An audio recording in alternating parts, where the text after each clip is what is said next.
첫 번째 질문부터 저희 읽겠습니다. 네. 너무 빽빽 질문이 하나입니다. 놀랍게도. 네, 제가 읽어드리겠습니다. 시공간을 초월한 인류의 구원 문제에 대해 묻습니다. 모두가 예수님을 믿지 않으면 구원받지 못하나요? 나는 길이요 진리요 생명이다. 나를 거치지 않고서는 아무도 아버지께로 갈 사람이 없다라고 근심하는 제자들에게, 특히 도마에게 말씀하셨습니다. 또한 예수님을 죽음에 이르게 한 유대인 권력자들에게 이 예수 밖에는 다른 아무에게도 구원 없습니다 라고 말씀하셨습니다. 여기에서 화자와 청자가 누구인지를 고민하면 성경 내러티브 안에 있는 특정 인물 혹은 집단에게 하신 말씀이신 것 같습니다. 예수님을 충분히 경험한 제자들, 그분을 통해 하나님의 영광과 은혜를 목도한 사람들, 그리고 그럼에도 예수님을 부인하고 죽인 유대인들이 이 말씀을 새겨드려야 합니다. 오늘날 그리스도인이라고 고백하는 저희들에게도 해당되는 말씀입니다. 만몬과 세상이 아니라 예수만을 내 삶의 주체라고 고백하는 저희들에게요. 그래서 다시 묻습니다. 오늘 예수님을 깊이 체험할 기회가 없었던, 아니면 상황적으로 그것을 받아들이기 불가능에 가까운 사람들, 특히 신실한 현대 유대인 혹은 다른 종교인들은 정말 구원받지 못할까요? 근거와 해석은요, 저희는 잘 모를 수 있고 하나님의 영역인 이 문제에 대해 그리스도인이 더 겸허해야 하지 않을까요? 라고 질문해 주셨습니다. 이 시간이 어떤 의미에서는 그 질문들이 저희가 다루었던 주제와 정확하게 그 포커스가 되어 있지 않을 수 있다라는 생각을 조금 해보게 됐어요. 그래도 좋은 선생은 그 질문도 우리의 포커스로 연결해서 이야기할 수 있는 것일 것 같은데, 일단 이제 이런 퀘스천들이 많이 있으실 거예요. 이 질문하신 분을 결코 무안하게 하려고 말씀드린 것이 아닙니다. 일단 저는 인간의 구원 문제에 대한 최종적 결정권이 하나님께 있다, 맡겨드려야 된다, 이렇게 생각합니다. 그리고 특정 어떤 사람의 구원에 관해서 우리 가운데 어떤 인간도 그 사람이 구원받았느냐라는 그 문제에 대해서 확정적으로 피리어드를 끊어줄 수 있는, 찍어줄 수 있는 사람이 없다, 저는 그렇게 생각합니다. 여러분, 이 목사도 여러분이 저는 말해줄 수 있는데요, 그게 무슨 의미가 있겠어요? 하나님의 기준이어야 할 텐데. 그래서 이제 저는 이런 부분에 있어서 우리가 참 겸손하게 그리스도인들이 접근해야 된다, 그렇게 생각합니다. 그러나 신구약 성경은 구원이라고 하는 그 개념과 그 구원의 원리에 대해서 저는 전혀 모호하지 않다고 생각합니다. 어쩌면 제가 이 질문을 던지신 분이 잘잘법을 보시지 않았나 하는 생각을 했어요. 왜냐하면 거기 보면 잘잘법에 이순신 장군은 구원받을 수 있나요? 세종대왕은 구원받으셨나요? 이런 질문이 있고, 실제로 그 질문에 대답한 연재로 출연한 김학철 교수와 개인적으로 잘 아는 사이입니다.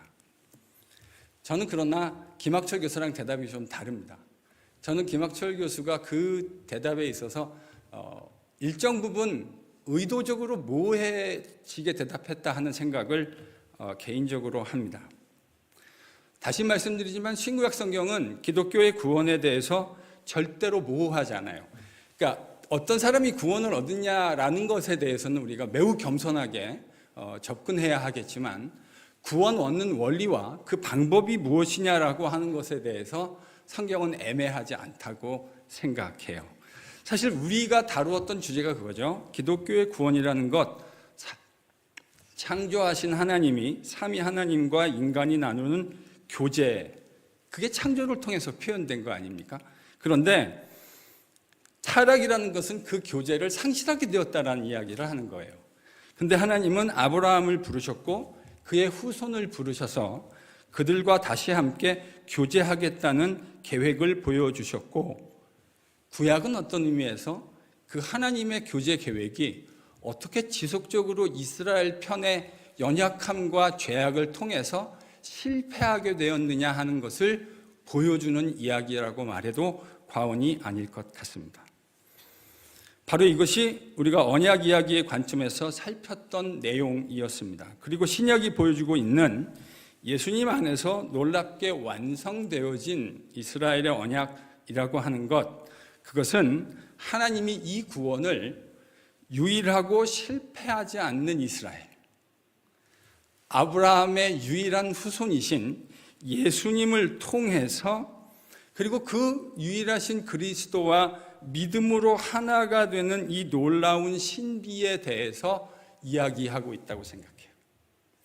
다 이스라엘의 언약에 하나님 계획 안에 다 실패했는데 실패하지 않은 사람이 딱 한 분 있었죠. 누구죠? 예수님. 그래서 바울은 갈라디아 3장에서 그 예수님을 아브라함의 유일한 후손이라고 얘기했고, 마태복음에서 우리가 살폈던 대로 예수님을 마태는 진짜 이스라엘, 유일한 딱 한 분 이스라엘이라고 묘사하고 있는 거예요. 그 예수를 믿는 것을 통해서 우리는 하나님의 백성이 되는 놀라운 신비를 경험하게 되어지는 것이고, 바로 그것이 기독교가 말하는 구원이라고 생각합니다. 이걸 명확하게 깨달은 예수님의 첫 번째 제자들은 이렇게 사도행전에서 이야기했죠. 그리스도 외에 천하 만민에게 구원받을 만한 다른 이름을 주신 일이 없다. 그 그리스도를 눈으로 보고 3년 넘는 시간을 주님과 동행했던 제자들은 동일하게 한 목소리를 얘기했어요. 그리스도 이외에 구원 얻을 만한 다른 이름을 하나님이 우리에게 주신 일이 없다. 물론 이 질문을 주신 분의 마음을 제가 전혀 이해하지 못하는 건 아니라고 생각합니다. 오늘날 현대인들에게 독단적인 이야기는 별로 매력적이지 않아요. 당신만 진리라고 이야기하지 마라. 당신도 진리지만 또 다른 진리가 있을 가능성을 열어놓는 것이, 특히 오늘날 우리가 살고 있는 이 미국 같은 사회에서는 되게 어트랙티브해요. 저도 그 말에 전혀 이해 못하고 완전히 엉뚱한 생각을 하고 있지 않아요. 그런 것이 매력적으로 들릴 수 있다는 것 충분히 이해가 돼요. 근데 여러분, 원래 진리는 조금 독단적이에요. 예를 하나 들어보죠. 저희 교회에 저희 어머니뻘, 제가 이제 저희 교회에 와서 성도들 이렇게 이제 면면을 훑어보면서 이름도 알고 면면도 알아가면서 제 어머니뻘 되시는 교회의 권사님들이 누가 계신가 하면 살펴봤어요. 몇 분 계시더라고요. 우리 조정희 권사님은 어머니뻘은 아니시고 작은 어머니뻘 정도 되시는 것 같고요. 연세가. 근데 제가 교회에 있으면 그 어머니 같이 느껴지는, 그러니까 어머니를 뵙는 것 같은 그런 교회의 권사님들을 뵐 때가 있습니다. 근데 여러분, 제가 그런 어머니뻘 권사님이 계시다 그래서 아유, 조종희 권사님도 우리 어머니, 또 다른 A 권사님, B 권사님도 우리 어머니라고 말할 수 있는 건 아니잖아요. 저한테 어머니는, 바이올로지컬 마더는 딱 한 분밖에 없으신 거죠. 나에게 어머니는, 어머니 같은 권사님은 여러분 있을 수 있지만 나에게 진짜 생명을 주신 어머니는 이 세상에 단 한 분밖에 계시지 않습니다 라고 제가 말한다면, 여러분, 목사님 어떻게 그렇게 독단적일 수가 있어요? 라고 말하시겠어요? 여러분, 진리는 어떤 면에서 독단적이에요. 피카소가 그린 어떤 특정 그림은 한 편밖에 남아있지 않아요. 다른 것은 다 피카소가 그린 것과 유사하다고 생각하는지 모르지만 피카소가 그린 진짜 그림은 딱 하나예요. 그걸 우리는 독단이라고 말하지 않아요. 그런 면에서 저는 기독교의 진리는 현대인에게 매우 불편하게 들릴 수 있는 가능성이 있다는 것을 100분 이해하지만 진리 자체가 독단적인 성향을 가지고 있다라는 이야기로 가름하고자 합니다. 첫 번째 질문에 대한 대답이었습니다. 네, 이 긴 질문을 보면서 정말 정성스럽게 질문을 써주셨다는 생각이 들었고요. 또 자세하게 써주셔가지고 의도를 저희가 정확하게 알 수 있었던 것 같습니다. 두 번째 질문으로 넘어가겠습니다. 예, 다마스커스 회심의 주체인 바울에게 예수님이 승천 후에 나타나셨다고 본문 해석을 통해 배웠습니다. 이미 승천하셨고 인류에게 복음을 전하셨는데 예수님의 시대와 가까운 그 시점에는 나타나시고 왜 그 후에는 나타나시지 않으실까요? 승천 전후가 깔끔하지 않은 것 같아 찝찝합니다. 왜 승천 3, 4년 후에는 나타나시고 2000년이란 하나님의 관점에서는 짧은 시간 동안은 안 나타나시는 게 설명이 되지 않습니다. 라는 질문입니다. 그런 생각을 하실 수 있겠다 하는 생각을 먼저 합니다. 근데 정직하게 저는 이 질문을 하신 분의 정확한 의도가 사실은 잘은 모르겠어요. 그러니까 명확하게, 정확하게 어떤 질문이냐라는 포인트를 알아야 정확한 대답을 할 수 있을 것 같은데요. 그냥 질문이 어쨌든 제 나름대로 대답을 좀 해보겠습니다. 만약 이 질문을 하신 분의 의도가 부활과 같은 그런 어떤 좀 드라마틱한 것들을, 부활하신 주님을 정말 우리 눈으로 보게 되면 더 잘 믿을 수 있지 않을까, 혹은 그것이 우리 믿음에 도움이 되지 않을까라는 의도에서 질문이었을까요?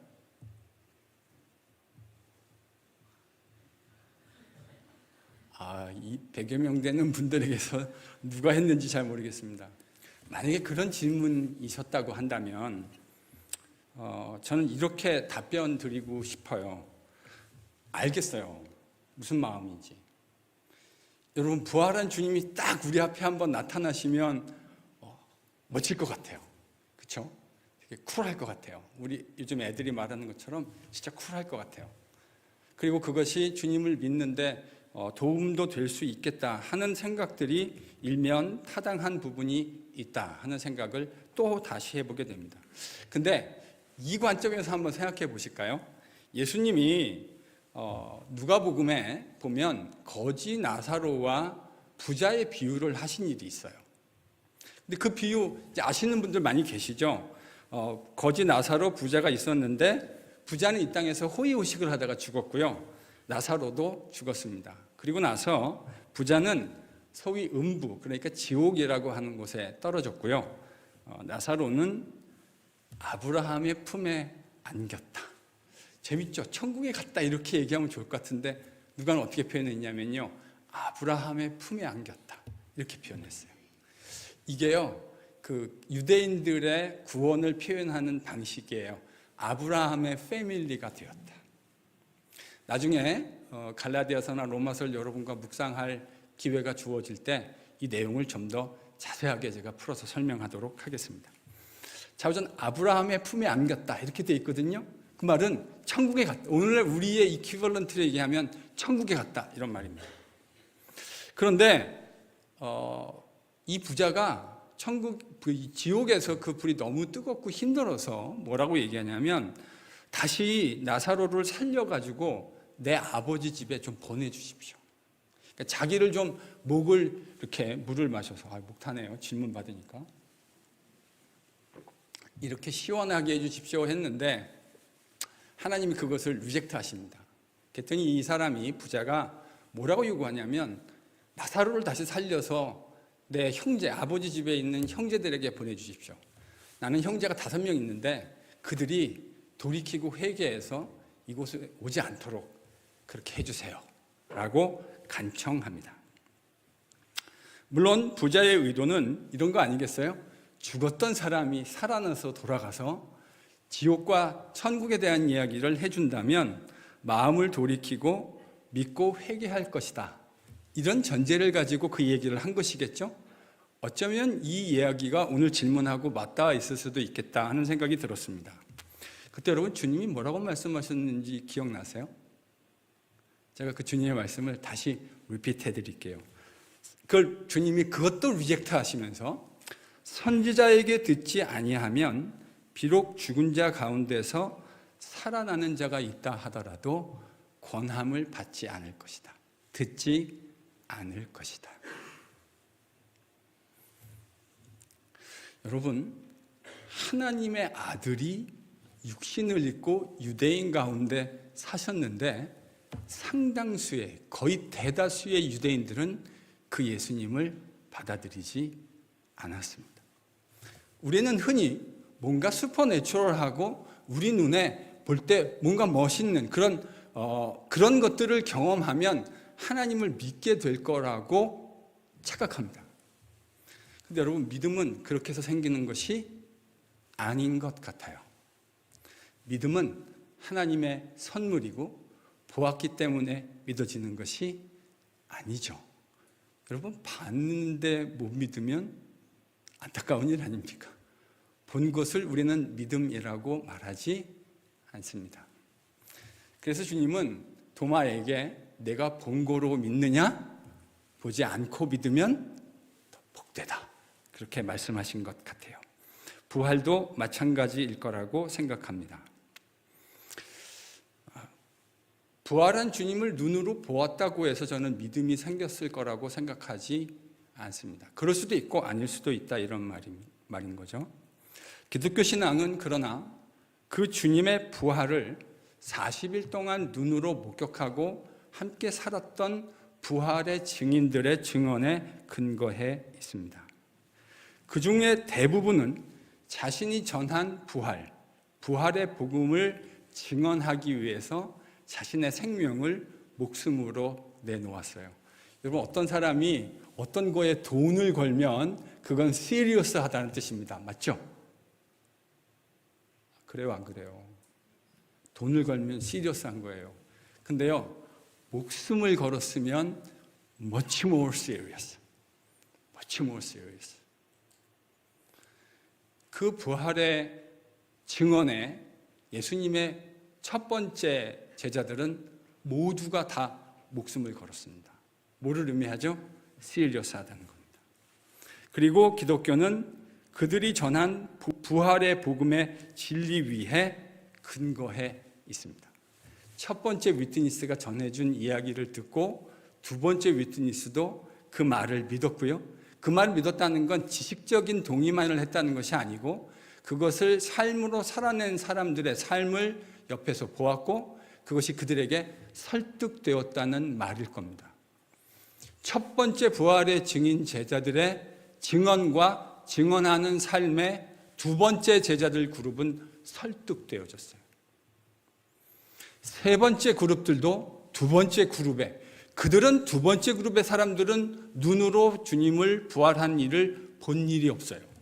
그런데 그들은 첫 번째 사람들이 살았던 것과 똑같은 삶의 방식을 살았던 것이죠. 그것이 세 번째 그룹의 사람들에게 설득력 있게 보였어요. 그래서 여러분, 두 번째, 세 번째, 네 번째, 다섯 번째, 여섯 번째 그룹의 기독교인들은 오늘날 우리가 살아갔던 삶의 모습하고 사뭇 달랐어요. 그들은 예수님을 믿기 위해서 때로는 사자의 밥이 되기도 했고요. 그 예수님을 믿는다라는 고백 때문에 톱에 의해서 키움을 당해서 죽기도 했고요. 화형을 당해서 죽기도 했어요. 그런데도 그들은 부활한 주님을 단 눈으로 한 번도 본 일이 없지만 그 일에 생명을 걸었어요. 왜냐하면 그 증언이 확실하다고 믿었고 그들의 증인들의 삶에 설득되었기 때문입니다. 도전을 하고 싶습니다. 기독교 신앙은 바로 이거예요. 내가 받기 때문에 믿어지는 게 아니고요. 안 믿었어도 그것을 살아갔던 삶의 방식에 의해서 설득되어지는 거고요.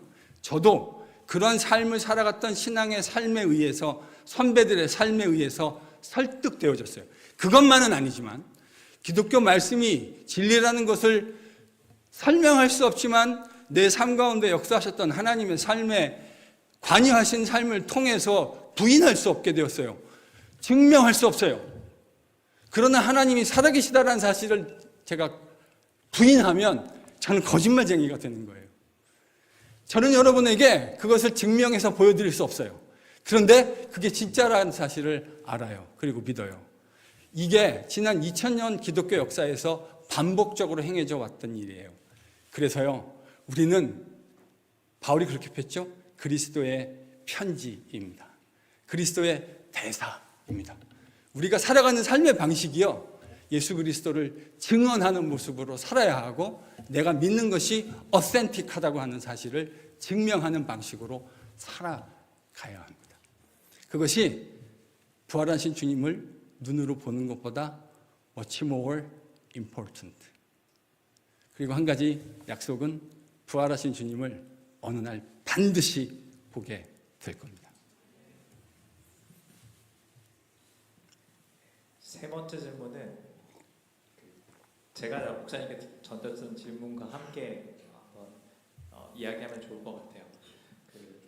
물론 목사님께서 시즌 3에서 이 질문에 대한 답을 좀 더 자세하게 마가복음을 통해서 대답해 주실 것이다라고 이야기하시긴 하셨는데, 저희가 이제 지난 한 학기 동안 들었던 이야기가 어떻게 이 언약의 네 가지 요소, 소명, 성전, 땅, 율법이 발전되게 되었고 그리스도 안에서 완전히 성취되게 되었는지에 대한 내용들을 저희가 들었는데, 성경은 그리스도 안에서 이 언약이 성취된 것에 대한 이야기를 하고 있기도 하지만 아직 이루어지지 않은 하나님의 나라에 대한 이야기를 여전히 이야기하고 있거든요.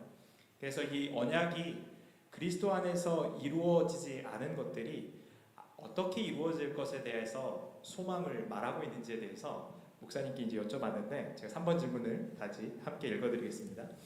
언약 이야기의 놀라운 완성 설교에서 이스라엘의 회복 이야기, 즉 이스라엘의 소명 이야기, 이스라엘의 성전 이야기, 이스라엘의 땅 이야기, 이스라엘의 율법 이야기를 말씀하셨는데, 이 중 땅 이야기는 신약 성경에서 자연스럽게 사라졌다고 말씀하셨습니다. 또한 그 이유는 땅은 육적 이스라엘이 누리게 될 가시적 축복이었는데 예수님께서 참 이스라엘이 되셨을 때 그 기능이 사라졌다고 하셨습니다. 이 부분이 잘 이해가 안 되어서 다시 쉽게 설명해 주시면 감사하겠습니다. 이 질문을 받고 슬라이드 다시 보세요 이렇게 성의 없게 대답하려는 유혹을 잠시 받았었는데요. 가만히 생각해 보니까, 그러니까 두 번 리비짓해서 이 질문을 다시 읽어보니까 되게 좋은 질문. 그리고 이제 목사님하고 교제하면서 목사님이 던진 질문이 있는데, 그러니까 이 이야기가 이미 성취되었는데 예수님에게서, 근데 아직 남아있는 부분이 있지 않느냐, 이 이야기를 좀 설명해 주시면 좋지 않겠느냐 하는 이야기를 하셨어요. 그래서 이제 딱 똑같은 질문은 아니지만 연결되는 부분이 있다고 제가 생각이 돼서 대답을 좀 해보겠습니다. 여러분, 유대인들의 언약 이야기가 예수님 안에서 놀랍게 완성되어졌다, 이 이야기를 결국 우리가 석 달 반 동안 한 거예요. 이 쉬운 이야기를 석 달 반 동안 한 거죠. 공감을 안 하시네요. 이 쉬운 이야기를 한 문장으로 요약할 수 있는 이야기를 석 달 반을 했는데요. 그런데 이 완성이라고 하는 것이요, 두 가지 디멘션이 있어요. 첫 번째는 그 자체로 이미 완성되어진, 성취되어진 측면이 있고요, 아직 더 성취되어야 할 측면이 있어요. 그래서 이거를 신학적으로는 조금 어렵게 이렇게 표현해요. Already, but not yet. 그러니까 이미 이루어지긴 했는데 아직도 완성되어야 할 부분이 있다, 이런 의미이겠죠. 이 이야기는 목사님이 서두에서 한 자를 깔아주셨는데, 마가복음에서 제가 이 이야기 어떻게 성취되었느냐 하는 이야기를 이제 마가의 버전을 가지고 같이 한번 읽어볼 생각입니다. 제가 지금 시즌 3 광고하고 있는 거예요. 지금 우리가 했던 이야기들이 독립적으로 끝나는 게 아니고요, 시즌 3에서 이제 마가복음의 이야기, 예수님의, 마가가 바라봤던 예수님, 그 이야기를 저희들이 읽어가면서 이 언약 이야기와 예수님 안에서 완성된 언약 이야기라는 관점을 이해하면 여러분이 예전에 보이지 않았던 마가복음의 신세계가 열리게 될 줄로 믿습니다. 믿음이 있는 자에게 그렇게 될 줄로 믿습니다. 예, 마가복음 읽기가 훨씬 더 재미있어질 수 있겠다 하는 광고를 살짝 곁들여 드리면서, 여러분, 예수님이 아브라함의 유일한 후손, 진짜 이스라엘이 되셨다, 제가 이렇게 설명드렸잖아요. 그래서 원래 이 이스라엘에게 주어진 소명이 뭐냐면 열방의 빛이 되는 거예요. 근데 마태는 이제 그 예수님을 보면서 예수님이 진짜 열방의 빛이 되셨다라는 관점에서 이야기를 해주고 있어요. 그런데 여기는 아직 남아있는 게 있어요. 그건 뭐냐면 예수님이 제자들을 부르시면서 산상수훈에서 제자들에게 뭐라 그러셨죠? 너희는 세상의 빛이 될 것이다. 뭐라 하셨죠? 너희는 세상의 빛이다. 내가 세상의 빛이기 때문에 나랑 하나가 된 너희들은 세상의 빛이다. 주님 그렇게 말씀하셨어요. 근데 그 빛이 되는 건 아직 완성되어진 모습이 아니라 우리를 통해서 여전히 완성을 향해 나아가야 할 모습인 거죠. 예수님이 이미 이스라엘로 열방을 향한 참 빛이 되어 주셨기 때문에 우리가 그 빛을 세상에 비출 수 있는 가능성이 만들어졌고 그 일은 여전히 우리에게 남아있는 일이 태스크가 되었습니다. 완성되어야 할 부분이 남아있다는 거죠. 이뿐만이 아니죠. 성전도 마찬가지입니다. 신약 성경은 공통적으로 예수님이 이미 성전이시다 이렇게 이야기합니다. 가장 대표적인 사람은 요한도 그렇고요. 바울도 그래요. 예수님이 성전이시다. 물론 복음서 저자들도 요한보다는 덜하지만 똑같은 이야기를 우리에게 하고 있습니다. 그런데 이 성전은 특별히 바울의 표현을 좀 빌려보자면 여전히 함께 지어져 가는 것이다. 특별히 우리가 에베소서 할 때 2장에서 모퉁이 돌이신 그리스도와 함께 우리가 함께 성전으로 지어져 가느니라. 바울이 이렇게 이야기했어요. 여러분 교회의 사명은 함께 성전으로 지어져 가는 사명입니다. 이미 예수님이 성전이신데요. 그 성전이신 주님과 함께 연합해서 성전이 함께 자라가는 것. 이게 하나님이 우리에게 주신 소명이에요. 땅도 마찬가지죠. 팔레스틴 땅은 언약 이스라엘, 그러니까 육적 이스라엘, 주이시 피플들에게 의미 있는 땅이었습니다. 그런데 언약 백성이 되는 것이 이제 더 이상 에트닉 주들에게 제한되지 않아요. 그곳에 누가 있든지, 에이시안이든지, 한국 사람이든지, 차인이든지, 아프리칸 아메리칸이든지, 코케이션이든지, 인종과 성별과 나이와 관계없이 그리스도 예수와 함께 빚어지는, 묶이는 사람들, 믿음으로 하나가 되는 사람은 누구나 다 하나님의 백성이 되어지죠. 그래서 그 사람이 있는 곳에 하나님의 언약의 축복이 이미 주어졌고 오늘도 이루어져 가고 있죠. 아멘? 근데 그거가 끝이 아니에요. 하나님은 우리에게 계시록을 보면 영원히 썩지 아니할 새 하늘과 새 땅을 허락해 주신답니다. 약속입니다. 그 새 하늘과 새 땅을 우리가 받아서 누리게 되는 것, 이것이 아직도 우리에게 남아있는 약속입니다. 이렇게 이 언약 이야기의 완성은 그리스도 안에서 완성된 측면, 그게 불완전하다라는 의미가 아닙니다. 성취가 되어졌는데요. 이제 완전히 풀 버전으로 완성되어질 날을 바라보고 있습니다. 이것이 신약이 우리에게 이야기해 주는 내용입니다. 네 번째로 넘어가겠습니다. 하나님께서 약속하시기를 마지막 날, 즉 하나님의 통치가 이루어지는 날 가장 대표적으로 일어나는 일이 부활이라고 하셨습니다. 그리고 부활의 과정을 세 단계로 나누어 보면 죽음 부활을 기다리는 단계, 새로운 생명, 몸으로의 부활이라고 하시며 이 생명은 단순히 영혼만을 의미하는 것이 아니라 몸이 있어야 한다고 말씀하셨습니다. 예수님께서 분명히 몸으로 부활하셨습니다. 다만 우리들도 마찬가지인지요. 솔직히 몸이 있어야 한다는 정확한 의미를 모르겠습니다. 다시 한번 쉽게 설명해 주시면 감사하겠습니다. 네, 쉽게 설명해 드리겠습니다. 기독교가 말하는 구원이란 영혼만의 구원을 의미하는 것이 아닙니다. 오늘날 보수 기독교에 이런 경향이 매우 짙기는 해요. 그러니까 우리의 구원을 영혼의 구원으로 설명하는 경향성이 매우 짙어요. 그러나 저는 그것이 충분한 설명이라고 생각하지는 않습니다. 다시 말씀드리지만 기독교의 구원은 전인격적 구원입니다. 여기서 전인격이라는 건 우리의 영혼뿐만 아니라 우리의 육신까지도 포함한 구원이라는 말입니다. 죽어서 천국으로 가서 구원을 얻는다는 개념은 그래서 충분한 개념은 아닙니다. 그러나 오해는 마세요. 우리가 죽은 후에 주님과 있게 된다고 하는 것은 틀림없는 성경이 말하는 진리입니다. 그런데 그게 구원의 종결이 아니에요. 그러니까 여러분이 그것만을, 그러니까 우리가 사랑하는, 친애하는 이가 그리스도를 믿다가, 주님을 믿다가 돌아가시면 장례 예배에서 주님과 함께 있습니다. 구원 얻으셨습니다. 이렇게 이야기하죠. 사실은요, 그 얘기는 충분한 이야기는 아니에요. 왜냐하면 기독교가 말하는 구원은 우리가 죽어서 주님과 함께 있는 것으로 종결되는 것이 아니기 때문이에요. 그러면 성경은 무슨 얘기를 하냐? 여러분 데살로니가 전서 4장을 나중에 한번 기회가 있을 때 찬찬히 읽어보시기를 바라요. 데살로니가 교회 교인들 중에 어떤 사람이 있었냐면 예수님을 믿다가 죽은 사람들 어떻게 되는 건가에 대해서 질문이 생겼던 성도들이 있는 것 같아요. 근데 바울은 친절하게 그 성도들에게 뭐라고 편지해 주었냐면 주님이 다시 돌아오신다고. 여러분 터미널에 보면 그 유명한 대사 있죠. 마지막에 I'll be back. 이거는 그 카피라이트 예수님께 있습니다. 예수님 뭐라 하셨냐면 가시면서 I'll be back, I'll be back. 시간으로 보나 그 카피라이트 그쪽에 있죠, 그렇죠?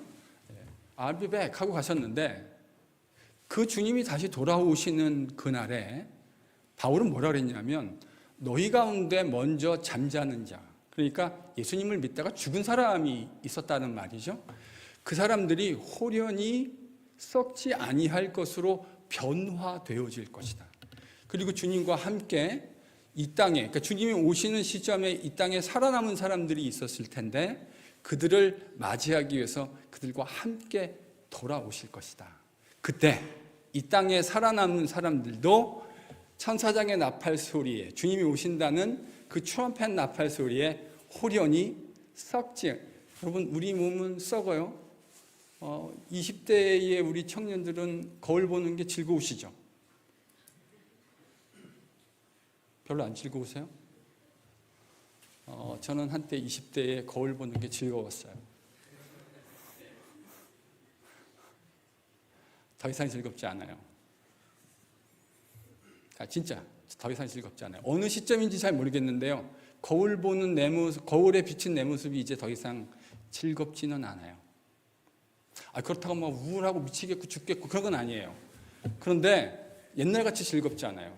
무슨 뭐를 의미하는 거죠? 우리 몸은요 다 후패해지고 시간이 가면 지금 20대 영원할 것 같죠? 금방 30대고요. 금방 40대예요. 그리고 금방 50대입니다. 조장로님 금방 80대죠, 그렇죠? 엊그저께 내가 20대에 대학 다니면서 캠퍼스를 다니셨던 기억이 아마 장로님 엊그제일 것 같은데 제가 청년은 금방 장년 되고요. 장년은 금방 중년 되고 중년은 금방 노년 됩니다. 다 후패해집니다. 그리고 우리는 언젠가는 한번 다 이 땅을 떠나야 합니다. 근데 주님이 다시 돌아오실 때 변할 거라는 거예요. 근데 그 몸은요 주름살도 만들어지지 않을 거예요. 그 몸은 약해지지 않을 거예요. 그 몸은 어떤 핸디캡도 가지고 있지 않을 거예요. 이게 기독교가 말하는 진짜 구원의 완성이에요. 그래서요 부활이 없으면 바울이 뭐라 했냐면 부활이 없으면 기독교는 진짜 불쌍한 거. 당신들 진짜 불쌍한 사람들입니다. 왜냐하면 기독교의 모든 진리는 이 부활에 힌지되어져 있어요. 이거에 걸려져 있다고요. 이게 없어지는 순간 기독교는 아무것도 아니게 되는 거예요.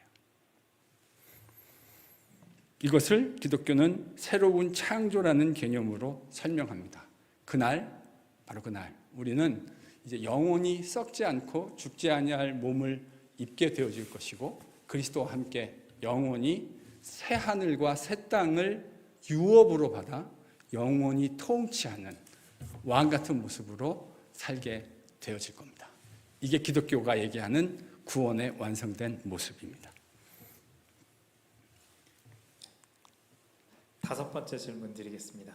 지금까지 너무 유익한 말씀을 준비하시고 알려주셔서 정말 감사합니다. 한 차원 더 깊고도 더 포괄적으로 성경 말씀을 보는 눈이 생긴 것 같습니다. 지금도 몇몇 신뢰받는 한국 교회들 안에서 물리적인 예루살렘 땅의 회복이나 율법의 절기 등이 중요하게 여겨지고 있는 것 같습니다. 그런 신앙적 문화를 가지신 분들이나 동의하는 분들께 금요 찬양 집회를 통해 깨달은 내용을 나눈다면 어떻게 말씀을 드려보는 게 좋을까요? 구약만 인정하는 유대인이 아니기에 더 어렵게 느껴집니다. 신약 속 말씀들을 토대로 되도록 다양한 관점에서 비춰보며 지혜롭고 유익한 대화를 나누고 싶습니다. 네, 이런 마음에 살짝 있는 립서비스를 해주셔서 너무 감사하고요. 저는 이런 거 되게 좋아해요. 좀 패역해가지고요. 누가 저를 칭찬해 주는 거 되게 좋아해요. 네, 아직도 좀 철이 들들긴 한 것 같아요. 근데 뭐 좋은 걸 좋다 그러지 어떻게 해요? 그런데요, 단순히 립서비스만 해주셨겠습니까? 이 말씀 속에 진실을 담으셨을 거라고 생각하고, 목사로서 여러분의 마음에 주님이 그렇게 깨달음을 주셨다는 사실에 대해서 한없이 감사할 따름입니다. 좋은 것을 배우셨으니까 좋은 것들을 다른 사람과 나누겠다고 하는 마음, 너무나 귀한 마음인 것 같아요. 그런데 이제 제가 느끼기에 이 내용을 좀 짧게, 우린 저 인스턴트 시대에 사는 걸 좋아하잖아요. 가면 맥도날드처럼 빨리 바로 온 더 스팟에서 바로 나오기를 기대하는데, 아마 그런 류의 질문이시라고 한다면 그건 그저 한두 마디로 얻어질 수 있는 것은 아니겠다 싶습니다. 여러분, 그렇게 되는 거면 저는 왜 석 달 반이라는 시간을 여기다 이렇게 쓴 걸까요? 그렇죠? 아니, 그게 한 번에 뭐 10분짜리, 5분짜리 설명으로 목사님 줄여주세요. 안 돼요. 10분짜리, 5분짜리로 줄일 수 있었으면 제가 왜 석 달을 넘게 했겠어요. 그래서요, 이런 류의 일들은 저는 교회는 학습 공동체가 되는 것이 되게 중요하다고 생각합니다. 그래서 잘 배워야 하는 것이죠. 바로 이런 이유 때문에 주님은 교회의 목사, 즉 교회를 위한 성경 교사를 주신 거예요. 전문적으로 잘 훈련된 목회자들에게 겸손하게 잘 배우시는 것이 매우 중요합니다. 옆에 분에게 겸손히 잘 배우세요라고 한번 권면해 주세요. 겸손히 잘 배우세요. 겸손히 잘 배우세요. 제가 여러분을 절대로 무시하지 않아요. 근데요, 우리가 어떤 분야에서 스페셜리스트라고 부르는 거는 미국에서 박사학위 하나 받으려면요, 엘리스트 학부부터 한 10년은 해야 돼. 물론 이제 필드마다 좀 다르긴 하지만 한 10년은 해야 돼요. 근데 여러분, 딴 사람 10년으로 된 게 뭐 마음 먹는다고 하루아침에 되면 그게 공평한 일이 아니잖아요. 그래서 하나님은 그렇게 훈련된 스페셜리스트 목사, 즉 교회를 위한 성경 교사를 준비시키셔서 교회에 보내주시는 거예요. 그러니까 그 성경 교사에게 겸손하게 잘 배우시는 것이 중요하겠다 싶습니다. 혹 친지분들 중에 큰 교회인데도 아직도 이 기독교 복음의 깊은 내용들을 잘 모르시는 분들이 있어서 안타까우신 마음으로 하셨다고 한다면 유튜브를 소개해 주시기를 권합니다. 우리도 석 달 반을 들여서 배웠는데 석 달 반 시간을, 여러분 귀한 것일수록 인베스트먼이 필요합니다.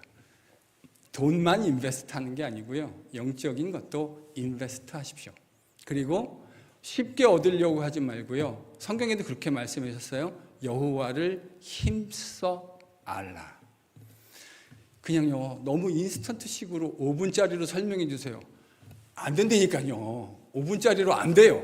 그러니까 여러분 열심히 힘써서 다시 잘 모르겠으면 다시 들으시면 되죠. 이미 들었기 때문에 훨씬 더 얻으실 수 있는 게 많으실 거예요.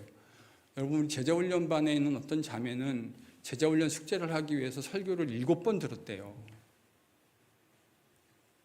제가 지금 조크하는 게 아니에요. 진짜로 제가 제 귀로 들은 12명의 다른 증인들과 함께 들은 이야기예요. 자꾸 들으세요. 나쁘지 않다니까요. 유튜브 소개해 주세요. 그렇게 대답으로 가름하겠습니다. 6번째 질문입니다. 참고로 저희가 이 질문의 순서는 편집하지 않았고 올라온 순서대로 하고 있습니다. 6번 질문입니다.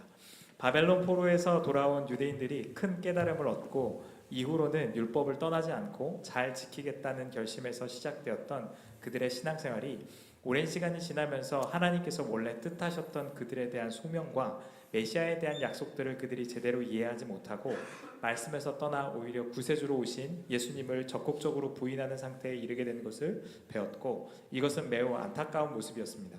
말씀을 잘 지키겠다는 오늘날의 기독교인들에게도 큰 교훈이 됩니다.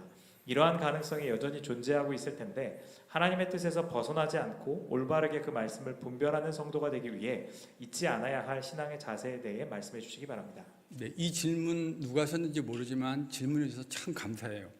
어떻게 보면 앞에 있는 질문하고 좀 연관돼 있다라는 생각을 하게 되는데요. 그 신앙이라는 것 그래서 마음만으로 되는 건 아닌 것 같아요. 그러니까 마음이 참 중요하죠. 좋은 마음을 갖는 것 참 중요한 일이지만 그것으로 충분하지 않다라는 말씀을 좀 드리고 싶어요. 하나님이 주신 좋은 성경 교사의 지도를 받으며 겸손히 신앙을 차근차근 배워가는 일이 너무너무 중요한 일이다라는 것을 강조해서 말씀드리고 싶습니다. 가끔 보면요, 저는 운동을 좋아하는데 요즘은 잘 못하지만 예전에 운동을 보면 저도 운동 참 좋아했는데 혼자 운동을 배우신 분들이 있어요.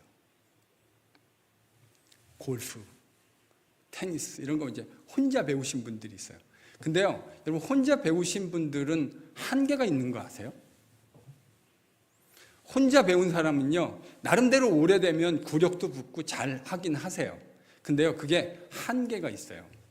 그러니까 왜냐하면 코치에게 페이먼을 지불하고 제대로 하나하나 원리를 습득하고 그것을 내 삶의 근육, 프랙티스를 통해서 내 근육이 기억할 수 있도록 훈련되어진 사람, 시간이 지나면 어느 시점이 지나면 따라올 수 없습니다. 이건 운동을 조금 해본 분들이면 금방 이해하실 수 있는 부분이라고 생각해요. 마찬가지예요. 신앙생활, 내가 마음만 선한 마음으로 뜻만 좋으면 된다. 천만의 말씀이요. 그건 되게 나이브하신 생각이에요.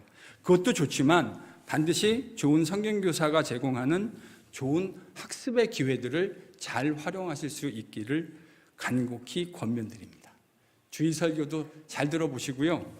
금요 집회, 제자 훈련, 화요 여성 집회 등등 교회에 하나님이 주신 성경교사들을 통해서 제공되어지는 다양한 성경 배움 과정들이 있는데 그것들이 여러분들에게 신앙생활을 잘할 수 있는 가이드라인으로 작용할 수 있겠다 싶습니다.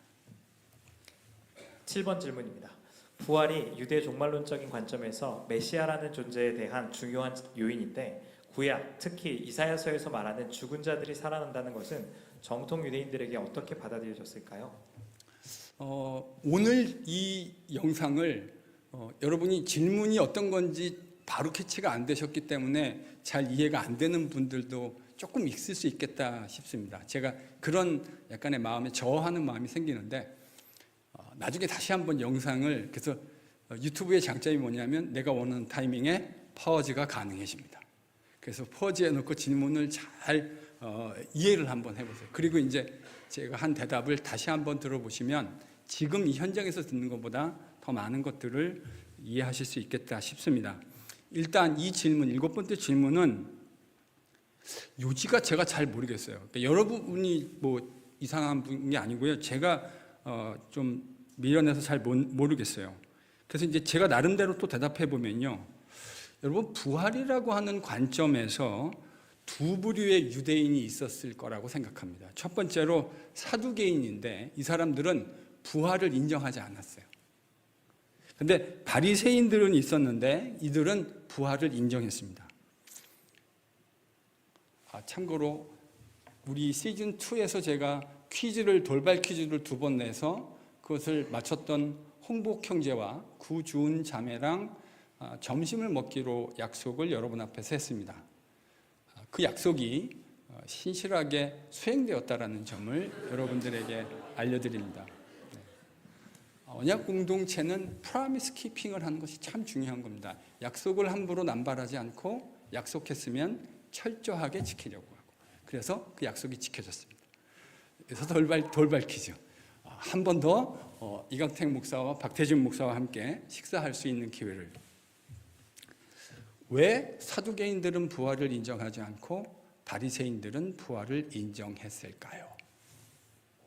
두둥 질문입니다.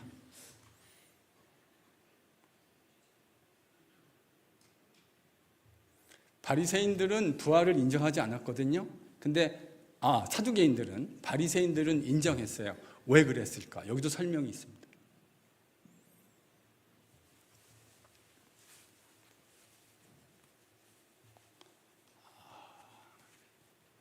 이렇게 해서 돈이 굳는군요.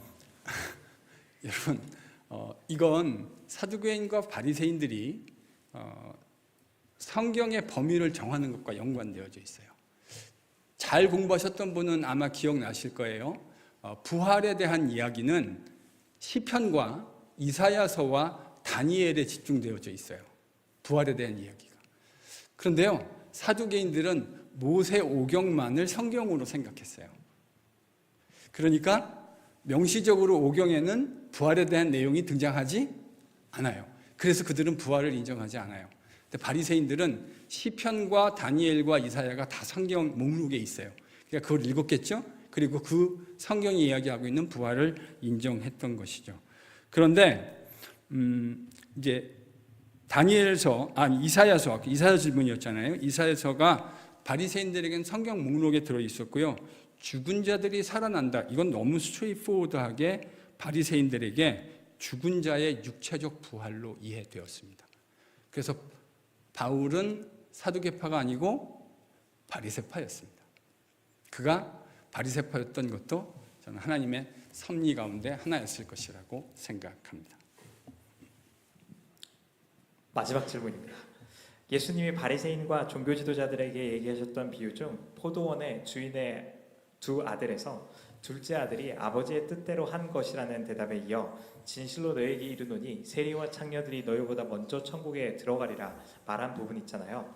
그건 유대인이면서 종교 기득권층인 사람들이 예수님을 받아들이지 않았고 오히려 그 사람들이 하찮게 여기던 사회적 약자들과 부정한 자들, 세리와 창녀들은 받아들였으므로 천국에 먼저 들어간다고 하셨다고 보면 될까요? 라는 질문입니다. 네,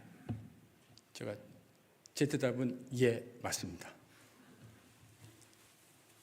이렇게 대답하면 되게 성의 없잖아요, 그렇죠? 답은 맞는데 예, 맞습니다. 근데요, 조금 사족을 좀 달면 이 이야기가 우리한테는 되게 상식적으로 들리잖아요, 그렇죠? 세리와 죄인이 하나님 나라에 먼저 들어간다.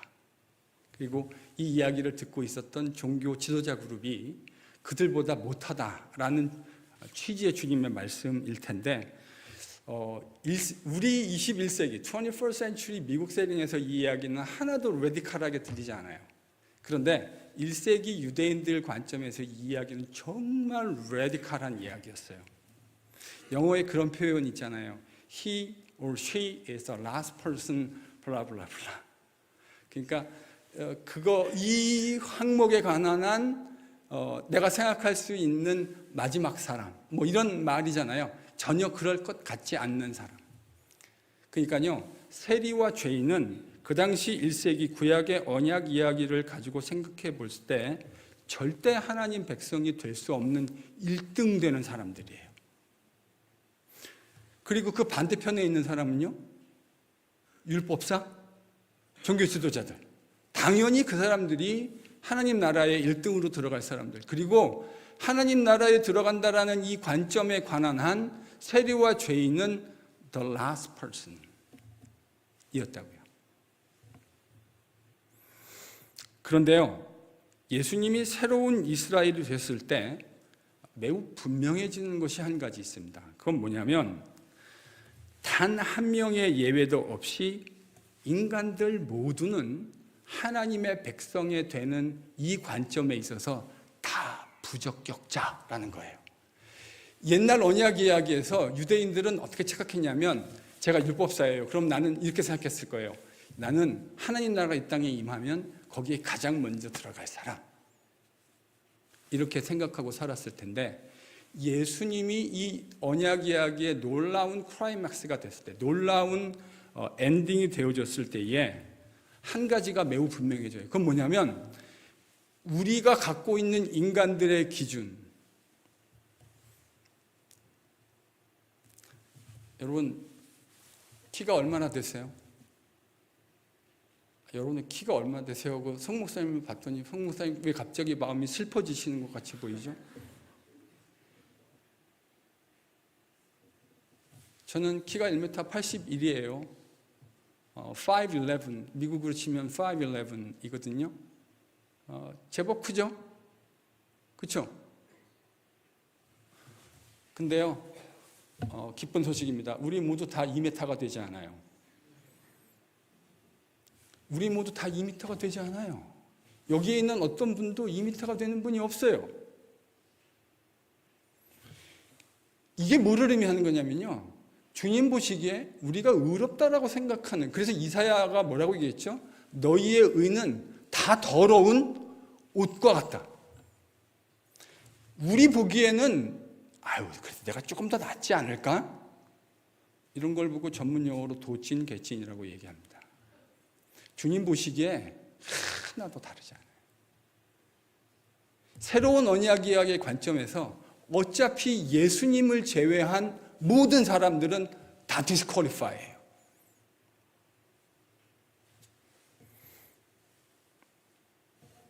그런 디스퀄리파이 된 모든 사람들을 위해서 새로운 이스라엘이신 우리 주님이 이 세상에 오셨고, 그분이 우리를 위하여 십자가에 죽고 부활하심을 통해서 그가 영원한, 실패하지 않는 유일한 이스라엘이 되셨다. 그리고 그것을 겸손하게 인정하는 사람에게 예수님과 함께 그와 믿음으로 하나가 되어서 새로운 인류로 지어지는 엄청난 축복을 하나님이 은혜로 허락해 주셨다는 사실. 이게 믿음입니다. 이게 믿음입니다. 이 진리를 마음에 가지게 되면요, 여러분 마음속에 하나님을 찬양하고 싶은 열망에 붙들리지 않을 수 없을 거요. 그래서 주님은 마가복음에 읽을 때 제가 이제 이야기를 좀 할 건데요. 예수님이 이렇게 교만한 종교 지도자들, 서기관, 율법사들에게 뭐라 그러셨냐면, 건강한 사람들에게는 의인이 쓸데없다. 건강한 사람에게는 예수님이 필요 없습니다. 여러분이 이미 건강하신데 예수님이 왜 필요하시겠어요? 내가 죄악 덩어리 환자이기 때문에 예수님이 필요한 겁니다. 이 언약 이야기의 결론은 우리에게 아주 명징하게 얘기해요. You are totally disqualified. 유일하게 퀄리파이 되시는 분에게 붙어 있는 것만이 우리의 유일한 소망이 되는 거예요. 이게 기독교의 복음이에요. 왜냐하면 하나님이 모든 사람이 디스퀄리파이, 그분이 보시는 눈앞에 우리 모든 디스퀄리파이 되니까요. 그래서 유일하게 퀄리파이 되시는 예수 그리스도를 새로운 인류로 창조해내시고, 그를 믿음으로, 하나님 나는 환자입니다. 하나님 나에게는 아무런 선이 없고 소망이 없습니다. 내 소망은 오로지 예수 그리스도, 십자가에 달리시고 부활하신 그 예수 그리스도를 인정하는 것 이외에 나에게 아무런 소망이 없습니다 라는 사실을 인정하는 사람에게 하나님은 영광스러운 그의 백성과 예수 그리스도의 제자가 되는 은혜를 허락해 주셨습니다. 그래서 세리와 죄인은, 세리와 창녀는 하나님 백성 되기 좋은 거예요. 누가 말하지 않아도 자기가 뭐라는 사실을 알고 있죠? 나는 disqualified. I'm totally disqualified. 예수님의 이 이야기에 그들은 아무런 불편함이 없었을 거예요. 그래서 그들은 누구보다 먼저 하나님 나라의 백성으로 허입되어지는 하나님의 은혜를 누리게 되는 겁니다. 복음은 그래서요, 우리에게 이렇게 얘기하는 거예요. 이 언약 이야기의 마지막 엔딩, You are totally disqualified. 한번 옆에 분에게 해주세요. You are totally disqualified.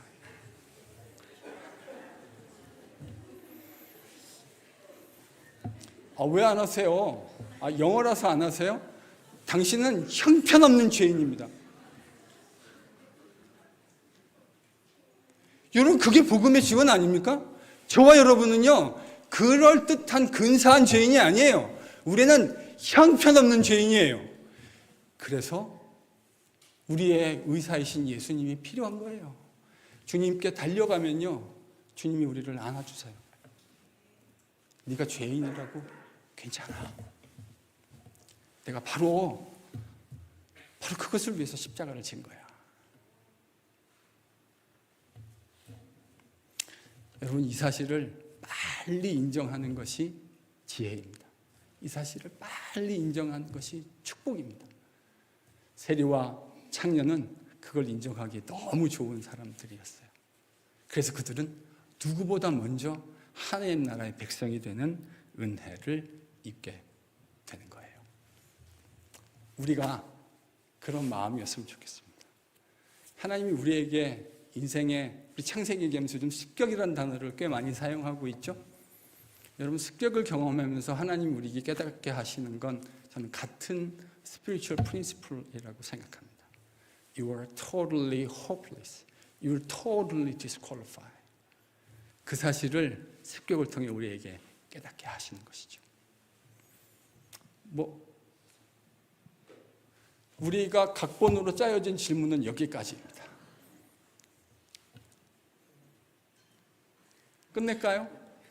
나는 이대로 집에 가면 정말 억울할 것 같습니다. 현장에 오신 것에 특혜를 하나 드리기 위해서 딱 한 분만, 가장 용감한 한 분에게만 준비되지 않은 질문을 받고 즉흥으로 대답할 수 있으면 대답하고 대답할 수 없으면 끝내도록 하겠습니다.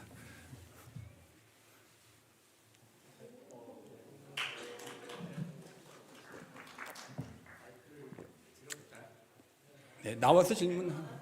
아니 그냥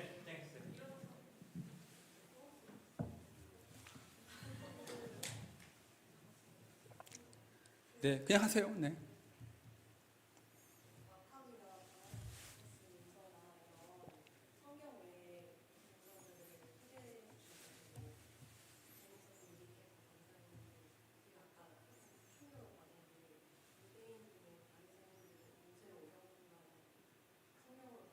바리새인들이 아니라 사두개인들.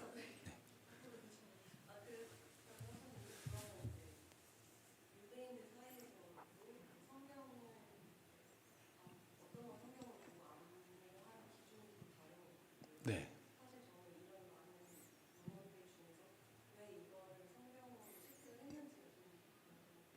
네. 예.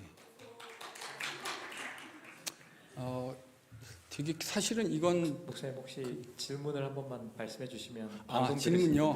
그러니까 성경으로 받아들여지는 기준이 뭐냐, 아마 이거에 대한 질문이었던 것 같아요. 되게 좋은 질문인데요. 사실은 제가 이게 제가 이제 박사과정 할 때 제 종합 시험에, 그러니까 미국의 박사과정에는 컨퍼런스 exam이라는 게 어느 대학이나 다 있거든요. 제가 사실 받았던 질문이에요. 그래서 되게 긴 대답이긴 한데요. 제가 지금 살짝 망설이고 있어요. 이거를 할까 말까. 근데 하면 제가 짧게 대답하기는 좀 어려울 것 같고 한 10분에서 15분 정도의 시간이 더 소요될 것. 왜냐면 제가 그 박사과정에서 그렇게 대답을 했거든요, 실제로. 그래서 우리 주일날 만나요. 우리 주일날 만나요. 제 방에 오세요. 제가 맛있는 커피를 내려드리면서 그 내용에 대해서 제가 대답했던 내용들을 한 15분 정도 버전으로 말씀드리도록 하겠습니다. 예, 여러분 그 시즌 2 동안 긴 이야기들 같이 나눌 수 있어서 참 좋았던 것 같아요. 그리고 제가 일부러 이 시간을 왜 고안했냐면 일방적으로 강의를 하는 시간이라 여러분과 좀 인터랙션하고 저는 그런 거 되게 좋아하거든요, 사실은요. 그래서 같이 이야기하면서 대화를 한다고 디스커션 한다고 하는 건 우리의 이해폭을 훨씬 더 증진시킬 수 있는 저는 매우 좋은 방법이라고 생각해요. 그래서 제가 대답을 잘 못할 수도 있지만 이런 이야기를 하는 것 자체를 별로 두려워하지는 않습니다. 왜냐하면 제가 세상의 모든 질문에 대한 답을 가지고 있지 않거든요. 성경에 대해서 제가 뭐라고 다 대답할 수 있겠습니까? 알 수 있는 것, 할 수 있는 건 하고 모르는 건 모른다고 하면 되는데 저 대답은 제가 아주 잘할 수 있어요. 근데 여기서 쇼오프하고 싶지 않아요. 그리고 너무 테크니컬한 이야기를 많이 해야 돼서 여기서 종결하고 시즌 3에서 이 이야기가 어떻게 복음서를 통해서 흥미진진하게 예수님과 실제로 그 인터액션 한 사람들의 이야기가 마가복음에 있거든요. 거기서 예수님은 얼마나 이 하나님 나라의 놀라운 이야기들을 그 수많은 죄인들, 죄악 덩어리들과 함께 이야기를 전개해 가시는가 하는 흥미진진한 이야기가 시즌 3에서 기다리고 있습니다. I'll be back.